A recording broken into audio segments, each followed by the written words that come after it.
Hello, and welcome back to Health and Human Rights Strategies YouTube channel. I'm the founder of HHR, Nicole Fisher.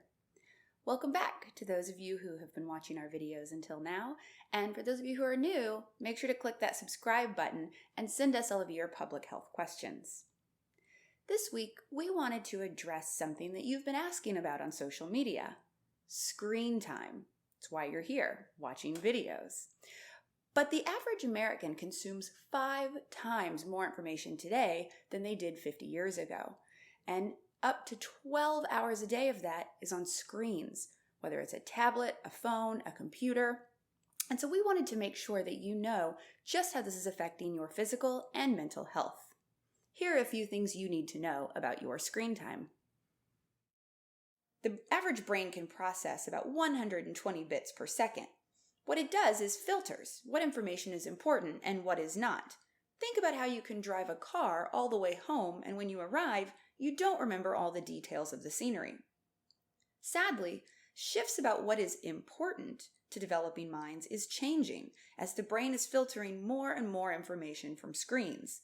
For example, teens are expressing higher rates of depression and higher rates of loneliness, despite claims that they feel more connected when they have their phones in their hands. But the biggest shocks in research are coming from analysis of young children whose brains are developing, connecting millions of neurons each second. In fact, new research suggests that the brains of infants and young children show significant differences between kids who are exposed to smartphones, tablets, and video games more than 7 hours a day. Now, 7 hours might seem extreme, but remember, that's still 5 hours less than the average adult in their life. The same study from the National Institutes of Health found that even children who consume 2 hours of media a day have lower thinking and lower language scores on tests than their peers. The American Academy of Pediatrics has rewritten some of its screen time guidelines for children, saying that parents should avoid digital media use, except for video chatting, in children younger than 18 to 24 months. In those same instructions, they said parents should go back to the basics, and that children should play with things like blocks. When you play with blocks on a screen, that information doesn't translate over to blocks in 3 dimensions.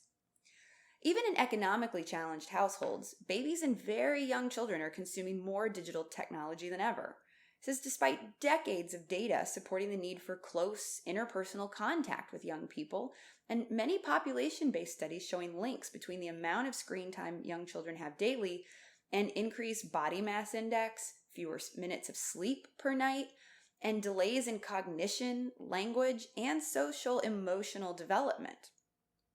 Now, while apps like video chatting allow us to connect with family and learn voices and faces, other use of technology should be avoided in young children.